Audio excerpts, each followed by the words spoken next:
So conflict is inevitable and happens in all organizations, but most people don't know how to handle conflict. They don't know how to deal with it. And so what happens is when conflict happens in organizations, people leave, right? And again, it gets into that whole turnover issue I was mentioning before. But people don't have to leave their jobs because of conflict. All they need to do is learn how to communicate.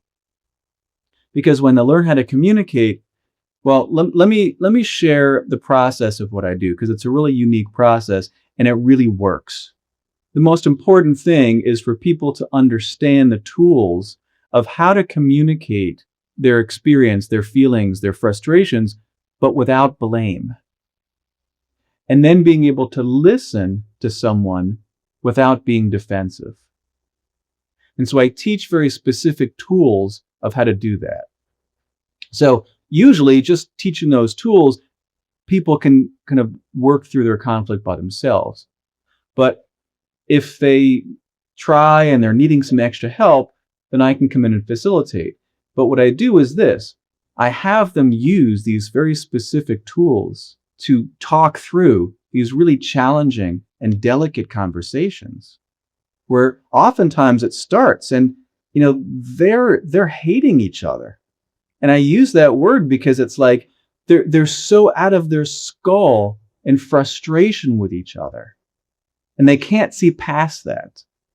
But the amazing thing, the glorious thing is, and I've found this over and over and over, is that when it's a weird word to use, but I force people to use these tools while they're talking with each other. So if one person starts to get blaming, I stop them, I bring them back to the tools. If someone's getting defensive, I stop them, I bring them back to the tools. And by staying in this non-blaming and non-defensive consciousness as they're talking through these really delicate issues, what happens every single time is they realize that what was hurting them so deep down inside was just a story.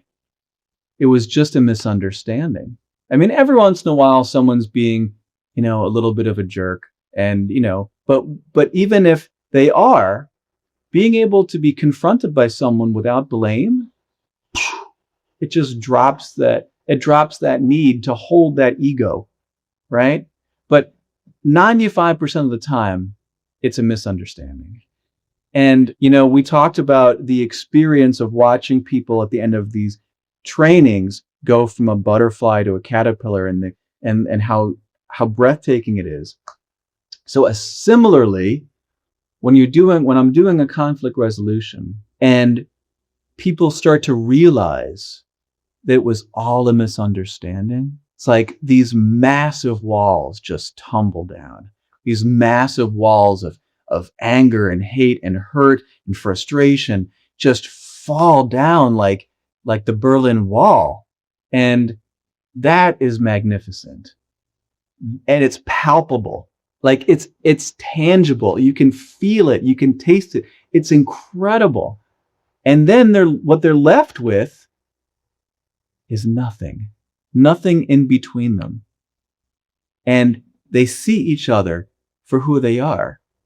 And even more so, they get to respect each other in a way that they could never have done because they got to see each other authentically share without blame and to listen without defensiveness. And so that relationship not only is now pure and clean of all those stories and misunderstandings, but it's actually strengthened as they move forward in their careers.